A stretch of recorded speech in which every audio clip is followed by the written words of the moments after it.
Hello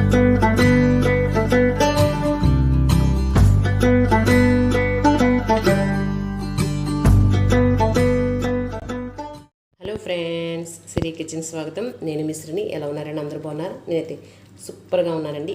అందరూ బాగుండాలి, అందులో నేను ఉండాలి. ఈరోజు అమ్మవారికి పెసరపప్పు హల్వా ప్రసాదం ఎలా చేయాలో చూద్దామండి. ఇది చాలా ఈజీగా చేయొచ్చు. మీరు కూడా మీ ఇంట్లో ట్రై చేసి చూడండి. మీకు కనుక ఈ వీడియో నచ్చినట్లయితే లైక్ చేయండి, షేర్ చేయండి, సబ్స్క్రైబ్ చేయండి. పొయ్యి వెలిగించుకొని పాను పెట్టుకొని ఒక చిన్న గిన్నెడు నెయ్యి వేసుకున్నాను. నెయ్యి వేడెక్కిన తర్వాత డ్రై ఫ్రూట్స్ వేసుకుని వేపుకొని పక్కన పెట్టుకోవాలి. ఇదిగోండి, 1 కప్పు పెసరపప్పు తీసుకున్నాను. తీసుకొని సాయి పెసరపప్పు అంటారు కదా, అదనమాట.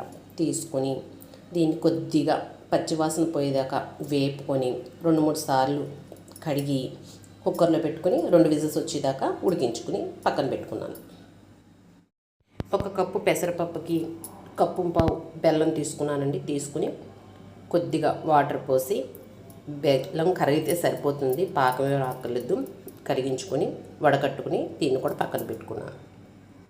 ఒక 4 స్పూన్లు బియ్యం తీసుకున్నానండి. తీసుకుని కొద్దిగా వేయించి దీన్ని కూడా ఇదిగోండి, మరీ మెత్తగా కాకుండా ఇలా కొంచెం మురుంగా ఉండేలాగా మిక్సీ పట్టుకుని పక్కన పెట్టుకున్నాను.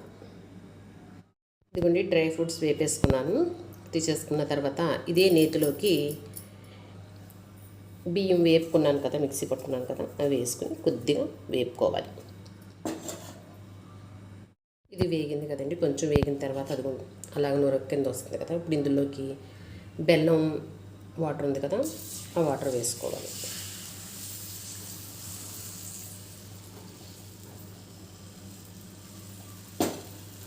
కొంచెం వేడెక్కాలి. బెల్లం వాటర్ కొంచెం అది వేడెక్కింది కదా. ఇప్పుడు దీనిలోకి పెసరపప్పు ఉడికించుకుని ఉంచుకున్నాను కదా, పెసరపప్పు వేసుకుని పొయ్యి సిమ్లో పెట్టుకుని బాగా ఉడికించుకోవాలి. ఉడుకుతుంటే మంచి స్మెల్ వస్తుందండి. ఏదైనా అమ్మవారికి ప్రసాదం అంటే టేస్టే మారిపోతుంది. మామూలుగా మనం చేసుకున్న దానికి, అమ్మవారికి నివేదన చేసేదానికి టేస్ట్ సూపర్గా ఉంటుంది. ప్రసాదం ఉండేప్పటికీ అలా ఉంటుంది. మరి ఏంటో పవర్ అండి బాగా. దీనిలోకి 1 స్పూను యాలకుల పొడి వేసుకోవాలి. కొత్తలాడుతూ ఉడుకుతున్నట్టుంది కదా, ఇలాంటి టైంలోనే కట్టేసుకుంటే గట్టి పడకుండా ఉంటుంది. పెసరపప్పు హల్వా బాగుంటుందండి. మరీ ఇంకా దగ్గరికి వచ్చేలా గట్టిగా ఉండేలా ఉంటే ఇంకా గట్టిగా అయిపోతుంది చల్లారిన తర్వాత. ఇప్పుడు దీంట్లోకి ప్రసాదం అంటే గుర్తుకొచ్చేది ఏంటి, పచ్చకర్పూరం. కొద్దిగా పచ్చకర్పూరం వేసుకోవాలి. వేసుకుని వేపుకొని పక్కన పెట్టుకున్నాను కదా డ్రై ఫ్రూట్స్.